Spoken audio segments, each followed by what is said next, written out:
வணக்கம் மக்களே. நம்ம சேனல்ல தொடர்ந்து ரிவ்யூஸ் தாங்க பார்த்துக்கிட்டு இருக்கோம். ஸோ அந்த வகையில இப்ப நம்ம எதை பத்தின ரிவ்யூ பார்க்க போறோம் அப்படின்னா, நம்ம கார்த்திக் கதையில ஏப்ரல் 23க்கான ஒரு எபிசோடு ரிவ்யூ தாங்க இந்த வீடியோல பார்க்க போறோம். ஸோ மறக்காம இந்த வீடியோக்கு லைக் பண்ணிக்கோங்க, நம்ம சேனலையும் சப்ஸ்கிரைப் பண்ணிட்டு பக்கத்துல உள்ள பெல்லைக்கானையும் கிளிக் பண்ணி ஆல்னு செட் பண்ணிக்கோங்க. அப்பதாங்க அடுத்தடுத்து வீடியோஸ் தொடர்ச்சியா போடும் பொழுது உங்களுக்கு நோட்டிபிகேஷன் வரும், பார்க்கலாம். சரி வாங்க வீடியோல என்ன நடந்துச்சு அப்படிங்கறத பத்தி நம்ம இன்னைக்கு பார்ப்போம். நம்ம அபிராமிய காமிக்கிறாங்க. அபிராமி தான் இப்ப கார்த்தியோட பிசினஸ் எல்லாத்தையும் பாத்துக்கிட்டு இருக்கிறது. அபிராமிக்கு ஒரு மிகப்பெரிய பிரச்சனை. அப்ப நம்ம அருணையும் ஆனந்தையும் கூப்பிடுறாங்க. ரெண்டு பேரும் நேரா வீட்டுக்கு வந்ததோட அவங்க அம்மாவை பார்த்து, அம்மா என்னாச்சுமா, அவசர அவசரமா எங்களை கூப்பிட்டீங்களே, என்னாச்சுமா? அபிராமி சொல்றாங்க, ஆனந்த், கம்பெனில ரொம்ப பெரிய ப்ராப்ளம் ஆகிருச்சு. என்னால கொஞ்சம் கூட சமாளிக்கவே முடியல. அதோட கார்த்திய இம்மிடியட்டா பாக்கணும் அப்படின்னு சொல்றாங்க. ஆனா கார்த்தி இப்ப அத்தையோட ஊர்ல இருக்கான், அண்ணியோட ஊர்ல இருக்கான் அப்படிங்கறது உங்க எல்லாருக்கும் தெரியும். கார்த்தியை எப்படி இங்க வர வைக்கிறது? அப்ப அரண் சொல்றாரு, அம்மா இன்னொரு விஷயம், கார்த்திக் இப்ப கல்யாணம் ஆகிருந்துச்சுல, கார்த்தி இப்ப ஏற்காட்டுல இருக்கானா, ஹனிமூனுக்காக ஏற்காடு போயிருக்கான். அப்ப அபிராமி சொல்றாங்க, ஒரு பக்கம் இதை கேக்குறதுக்கு எனக்கு ரொம்ப சந்தோஷமா இருக்கு. என் புள்ள 6 மாசத்துக்கு அப்புறம் இப்ப அவனோட கல்யாண வாழ்க்கையில அடி எடுத்து வச்சிருக்கான்.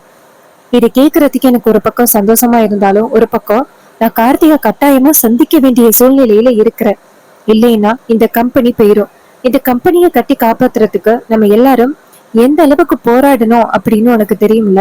இப்ப இந்த கம்பெனி நம்ம கையை விட்டு போற நிலைமையில இருக்கு. இதனால நமக்கு பல கோடி அளவுக்கு லாஸ் ஆகிரும். இப்ப எனக்கு என்ன பண்றேனே தெரியல. அருண் சொல்றாரு, அம்மா நான் வேணா ஒரு ஐடியா தரவா? நானும் ஆனந்த் போயிட்டு கார்த்தியை கூட்டிட்டு வரோம். அபிராமி சொல்றாங்க, உங்க ரெண்டு பேரையும் அந்த ரேவதி பார்த்தா சந்தேகப்படுவாளே. அருண் சொல்றாரு, அம்மா அத பத்தி எல்லாம் நாங்க பாத்துக்கிறோம். எப்படியாவது நான் கார்த்திகிட்ட சொல்லி கார்த்தியை கூட்டிட்டு வரேன். கார்த்திக் கண்டிப்பா வரமாட்டேன்னு சொல்ல மாட்டான். இதை கேட்டதோட அபிராமி சொல்றாங்க, சரிப்பா, சீக்கிரம் போயிட்டு கார்த்தியை கூட்டிட்டு வாங்க அப்படின்னு அபிராமி அவங்க ரெண்டு பேருக்கிட்டையும் பொறுப்பை ஒப்படைக்கிறாங்க. அதே நேரம் அருணாச்சலம் கேக்குறாரு, நாச்சியா என்னாச்சு? காலையில இருந்தே ஒரே பதட்டமா இருக்க. அபிராமி நினைக்கிறாங்க, இந்த விஷயத்த பத்தி இவருகிட்ட சொல்ல வேணாம். ஏற்கனவே இவருக்கு ஹார்ட்ல சின்ன பிரச்சனை. இப்ப நான் இத சொன்னா கண்டிப்பா அவரு மனசு உடைஞ்சு போயிருவாரு. அதனால இப்போதைக்கு அவர்கிட்ட இத பத்தி சொல்ல வேணாம் அப்படின்னு அபிராமி முடிவெடுக்கிறாங்க. அருணாச்சலம் கேக்குறாரு, அபிராமி என்ன அமைதியா இருக்க? அதே நேரம் மீனாட்சியும் அந்த இடத்துக்கு வந்துடுறாங்க. அபிராமி சொல்றாங்க, என்னங்க அதெல்லாம் எந்த பிரச்சனையும் இல்ல. மீனாட்சி சொல்றாங்க, மாமா எந்த பிரச்சனையும் இல்ல மாமா, நீங்க ஏன் கவலைப்படுறீங்க? அருணாச்சலம் சொல்றாரு, இல்ல, நாச்சியா வந்து அருணையும் ஆனந்தையும் கூப்பிட்டு என்னமோ சொல்லிக்கிட்டு இருந்தாலே, அதான். அபிராமி சொல்றாங்க, இல்லங்க, கார்த்தி ஹனிமூன் போயிருக்கானா, அந்த விஷயத்த பத்தி தான் உங்ககிட்ட சொல்லிக்கிட்டு இருந்தேன். இது கேட்டதோட அருணாச்சலம் ரொம்ப சந்தோஷப்படுறாரு. கார்த்தி தீபா இறந்த பிறகு கல்யாணமே பண்ணிக்க மாட்டான் அப்படின்னு நினைச்சு நான் மனசு உடைஞ்சு போயிட்டேன். இப்ப கார்த்தி கல்யாணம் பண்ணது எனக்கு ரொம்ப சந்தோஷமா இருக்கு அப்படின்னு அருண் சொல்றாரு. அப்ப மீனாட்சி சொல்றாங்க, மாமா தீபா சத்தியம் பண்ணிட்டு இறந்திருக்கா. அதனால கண்டிப்பா கார்த்தி முடியாதுன்னு சொல்ல முடியாது. இனிமே கார்த்தியோட வாழ்க்கையில நல்லதுதான் நடக்கும் மாமா. அருணாச்சலமும் சரி நாச்சியா நான் போறேன் அப்படின்ட்டு போறாரு. மீனாட்சி நேரா அபிராமி கிட்ட, அத்தை என்னாச்சிட்ட? நீங்க பேசினத நான் காதுல வாங்கினேன். கம்பெனில என்ன பிரச்சனை அத்தை? அபிராமி சொல்றாங்க, இல்ல மீனாட்சி, கம்பெனில ரொம்ப பெரிய இஷ்யூ ஆயிருச்சு. கார்த்தி வந்தா மட்டும்தான் அதை சமாளிக்க முடியும். அருண் ஆனந்தும் எவ்வளவோ சமாளிச்சு பார்த்தாங்க, ஆனா அவங்களால சமாளிக்க முடியல. கார்த்தி வந்தா அவன் திறமைய பயன்படுத்தி கண்டிப்பா ப்ராப்ளத்தை சரி பண்ணுவான்னு நம்பிக்கை இருக்கு. இந்த கம்பெனியவே சாய்க்கிறதுக்கு ஒருத்த வந்திருக்காங்க. இதை கேட்டதோட மீனாட்சி சொல்றாங்க, அத்தை கவலைப்படாதீங்க, கார்த்திக் இந்த விஷயம் தெரிஞ்சிச்சுன்னா அவர் சுலபமா இந்த பிரச்சனைய தீர்த்துருவாரு. நீங்க இதை நினைச்சு மனசு பதட்டப்பட வேண்டிய அவசியம் இல்ல. இன்னொரு விஷயம், இந்த விஷயத்த பத்தி மாமா கிட்ட சொல்ல வேணாம், அப்புறம் மாமா ரொம்ப கவலைப்படுவாரு. இப்பதான் கார்த்திக் கல்யாண வாழ்க்கையில அடியெடுத்து வச்சிருக்காங்க. இந்த நேரத்துல இப்படி ஒரு பிரச்சனையான்னு தெரிஞ்சா ரொம்ப வருத்தப்படுவாங்க. அப்ப அபிராமி சொல்றாங்க, அதுக்குதான் மீனாட்சி இந்த விஷயத்த பத்தி நான் அவர்கிட்ட சொல்லல. மீனாட்சி சொல்றாங்க, அத்தை கவலைப்படாதீங்க, எல்லாம் நல்லதாவே நடக்கும் அப்படின்னு சொல்லி பேசிக்கிறாங்க. அப்புறமா அருணும் ஆனந்தும் கார்ல போறாங்க. ஆனந்த் சொல்றாரு, அருண் நம்ம கார்த்தியை எப்படி போய் சந்திக்கிறது? கார்த்தி ரேவதி கூட இருப்பான். ஆனந்த் சொல்றாரு, இங்க பாரு அருண், எப்படியாவது நம்ம கார்த்திய சந்திச்சுதான் ஆகணும். அருண் சொல்றாரு, நம்ம எப்படி போயிட்டு சந்திக்கிறது, அதுதான் எனக்கு சந்தேகமா இருக்கு. ஆனந்த் சொல்றாரு, பேசாப்ல அன்னைக்கு பாட்டி வீட்டுக்கு சிங்க கெட்டப்ல போனோம்ல, அதே மாதிரி பண்ணிருவோமா? அதுக்கு ஆனந்த் சொல்றாரு, சூப்பர், அதே மாதிரி பண்ணிடலாம் அப்படின்னு சொல்லிட்டு ரெண்டு பேருமே சிங்க கெட்டப் போட்டுக்கிறாங்க. அதுக்கப்புறம் ரிசார்ட் வருது. ரேவதி நேரா கார்த்திகிட்ட, இங்க பாரு ராஜா, நான் திவ்யா கூட கொஞ்ச நேரம் பேசிட்டு வரேன். கார்த்தியும் சரி பேசிட்டு வா அப்படின்னு சொல்லிட்டு கார்த்தி ரூம்ல வெயிட் பண்றாரு. அதே நேரம் நம்ம அருணும் ஆனந்தும் சிங்கு கெட்ட போட்டுக்கிட்டு நேரா மேனேஜரை வந்து பாக்குறாங்க. மேனேஜரை பார்த்து, இது மாதிரி இங்க கார்த்தி அப்படின்னு யாராவது தங்கியிருக்காங்களா, கார்த்திக் ரேவதி அப்படின்னு. மேனேஜர் சொல்றாரு, சார் இந்த பேர்ல இங்க யாருமே இல்ல சார். இது கேட்டதோட அந்த அருண் சொல்றாரு, டேய் அவன் பேரு ராஜாடா. ஆனந்த் சொல்றாரு, ஆமால சார், ராஜா அப்புறம் ரேவதி இந்த பேர்ல யாராவது தங்கியிருக்காங்களா? மேனேஜர் சொல்றாரு, ஆமா சார், ரூம் நம்பர் 204ல தங்கியிருக்காங்க. அப்ப ஆனந்த் சொல்றாரு, அவங்கள நான் சந்திக்கணும், அவங்கள சந்திக்கலாமா? மேனேஜர் சொல்றாரு, கண்டிப்பா சார், நாங்க போன் பண்ணி கேக்குறோம் அப்படின்ட்டு நேரா போன் பண்றாங்க. கார்த்தியோட ரூம்ல இருந்து ரிங் அடிக்குது. கார்த்தி போன் எடுத்து சொல்லுங்க அப்படின்னு சொல்ல மேனேஜர் சொல்றாரு, சார் உங்களை சந்திக்கிறதுக்காக ரெண்டு பேர் வந்திருக்காங்க. கார்த்தி நினைக்கிறாரு, என்ன சந்தேகிக்கிறதுக்காக, யாரு அப்படின்னு கார்த்தி கேக்குறாரு. மேனேஜர் சொல்றாரு, சார் ரெண்டு பேரையும் பார்க்க சிங் மாதிரி இருக்காங்க. கார்த்தி நினைக்கிறாரு, யாரா இருக்கும், மாயாவதாவது பிளான் பண்ணுவாளோ? கார்த்தி கேக்குறாரு, அவங்க ரெண்டு பேரோட பேர் என்ன? மேனேஜர் நேரா அவங்க ரெண்டு பேரையும் பார்த்து, உங்க பேர் என்ன அப்படின்னு கேட்க, ஒருத்தர் அருண், இன்னொருத்தர் ஆனந்த் அப்படின்னு சொல்றாங்க. அந்த மேனேஜர் அதிர்ச்சி ஆகுறாரு, என்ன சார் ரெண்டு பேரும் சிங் மாதிரி இருக்கீங்க, ஆனா பேரு கேட்டா அருண் ஆனந்த் அப்படின்னு சொல்றீங்க? அதுக்கு அருண் சொல்றாரு, யோ பேரை மட்டும் சொல்லியா? மேனேஜரும் சரிங்க அப்படின்னு சொல்லிட்டு கார்த்திகிட்ட, சார் அவங்க பேரு அருண் ஆனந்த் தான், பார்க்கவே சந்தேகப்படுற மாதிரி இருக்காங்க, எதுக்கோ கொஞ்சம் பாதுகாப்பா வாங்க சார். கார்த்தி பேரை கேட்டதோட சரி ஓகே நான் வரேன் அப்படின்ட்டு அங்கிருந்து வராரு. வந்துட்டு அருணையும் ஆனந்தையும் பார்த்துட்டு, டேய் இங்க என்னடா பண்றீங்க? அருண் சொல்றாரு, கார்த்தி உங்ககிட்ட ரொம்ப முக்கியமான ஒரு விஷயம் பேசுறதுக்காக தான் வந்தோம், வா. கார்த்தியும் சரி அப்படின்னு சொல்லிட்டு போறாரு. அப்ப ஆனந்த் சொல்றாரு, இங்க பாரு, நம்ம கம்பெனில ரொம்ப பெரிய பிரச்சனை கார்த்தி. கார்த்தி கேக்குறாரு, கம்பெனில பிரச்சனையா, என்ன பிரச்சனை அருண்? அப்ப அருண் சொல்றாரு, கார்த்தி இதோ புதுசா யாரோ ஒருத்தவங்க வந்திருக்காங்க, அவங்க உன்னை கண்டிப்பா சந்திச்சே ஆகணும்னு சொன்னாங்க.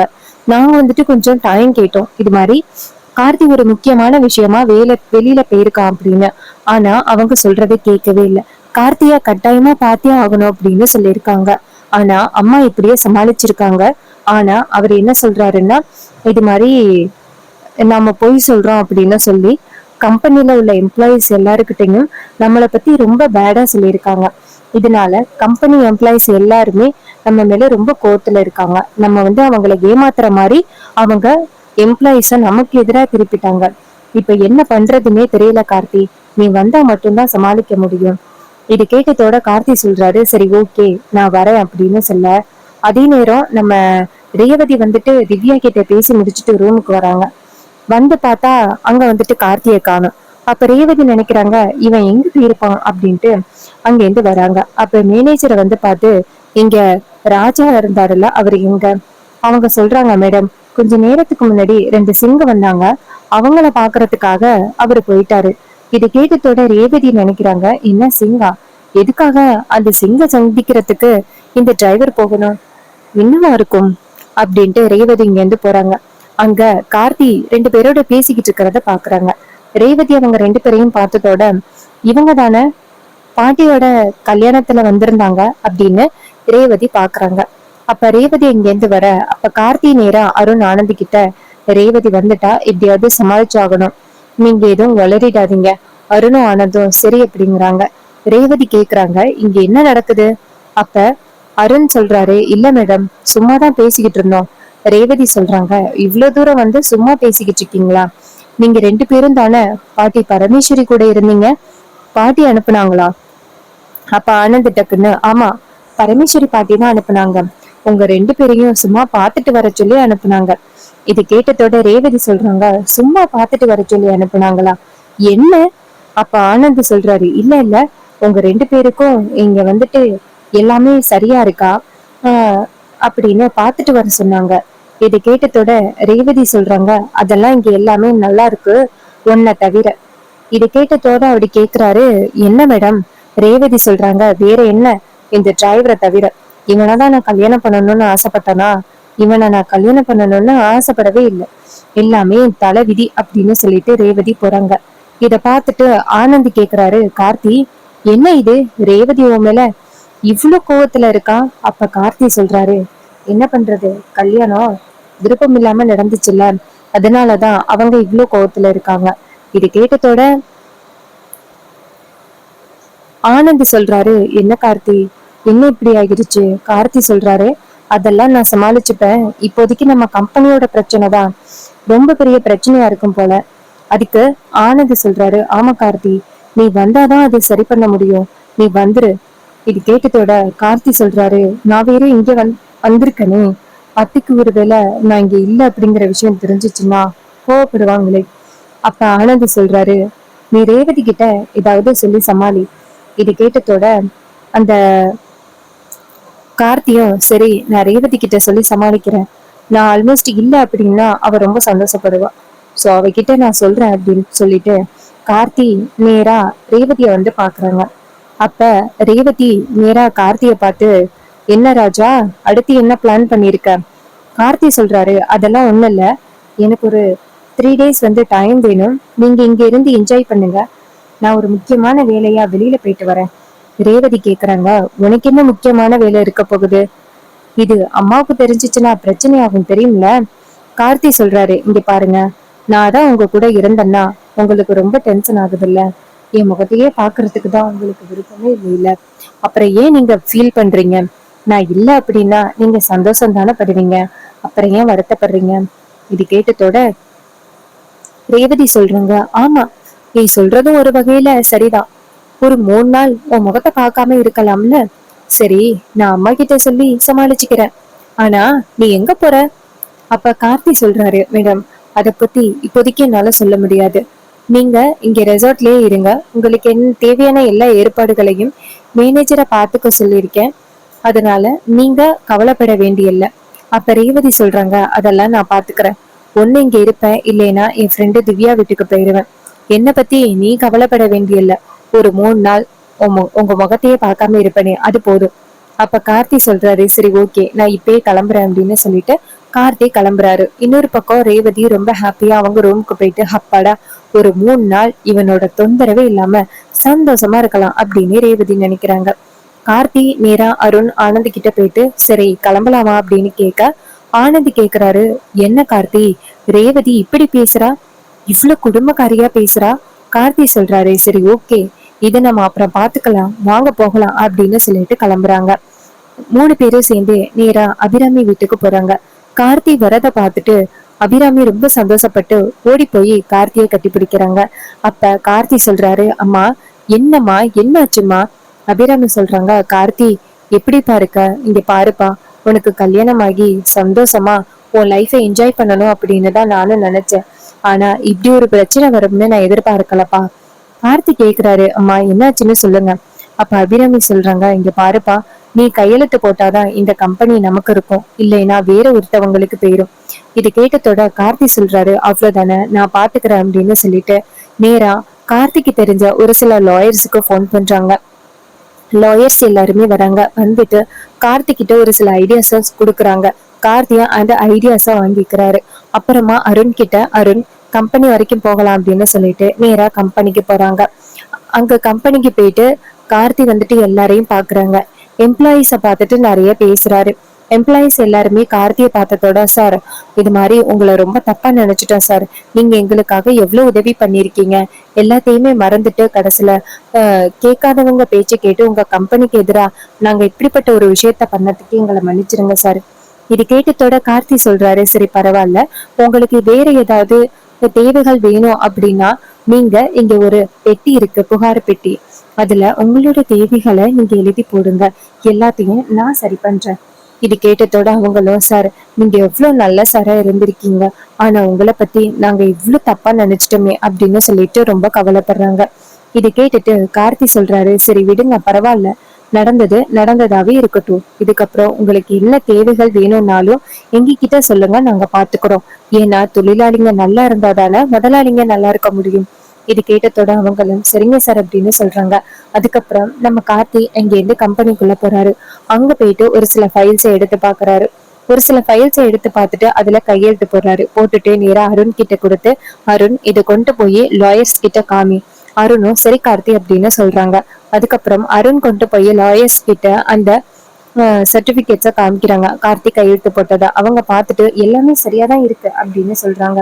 இன்னொரு பக்கம் கார்த்தி அவரோட திறமைய பயன்படுத்தி இன்னும் ஒரு 10% ப்ராஃபிட் வந்து பார்த்திருக்காரு ஒரு 3 டேஸ்லயே. இன்னொரு பக்கம் நம்ம கார்த்தி இங்கேருந்து வீட்டுக்கு வராரு. வீட்டுக்கு வந்ததோட அபிராமி ரொம்ப சந்தோஷப்பட்டு நேரா கார்த்தியை பார்த்து, கார்த்தி பிரச்சனைய சுமூகமா முடிச்சிட்டியே. கார்த்தி சொல்றாரு, அம்மா இது எல்லாம் இங்கேருந்து வந்துச்சு, உங்களோட திறமையாலதான். அபிராமி சொல்றாங்க, இல்லப்பா இருந்தாலும் நாங்க இருந்தும் இந்த பிரச்சனைய சரி பண்ண முடியல இல்ல.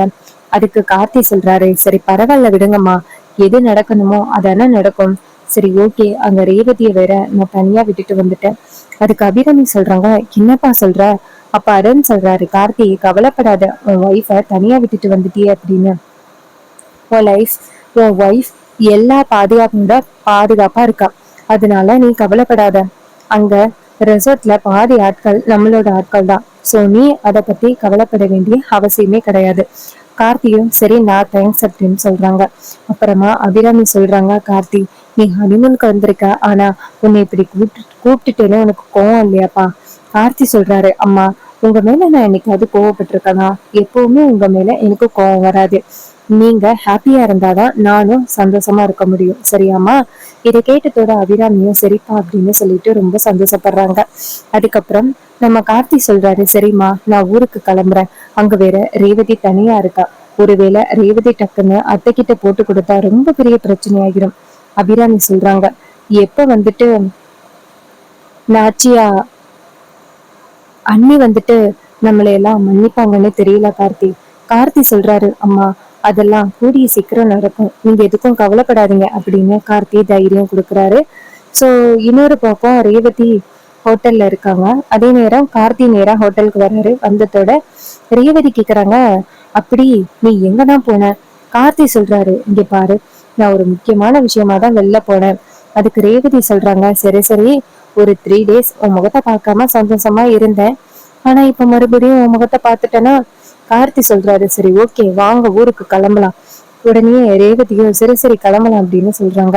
சோ இந்த ப்ரெடிக்ஷன் உங்களுக்கு எந்த அளவுக்கு பிடிச்சிருந்துச்சு அப்படின்னு மறக்காம கமெண்ட்ல சொல்லுங்க. இதே மாதிரி இனிமே அப்டேட்ஸ் நம்ம சேனல்ல நீங்க தொடர்ந்து பார்க்கணும் அப்படின்னாலும் மறக்காம நம்ம சேனலை சப்ஸ்கிரைப் பண்ணிட்டு பக்கத்துல உள்ள பெல்லைக்கானையும் கிளிக் பண்ணி ஆல்ல செட் பண்ணிக்கோங்க. அப்பதாங்க அடுத்தடுத்து வீடியோஸ் போடும் பொழுது தொடர்ச்சியா உங்களுக்கு நோட்டிபிகேஷன் வரும். பார்க்கலாம். தேங்க்யூ ஃபார் வாட்சிங்.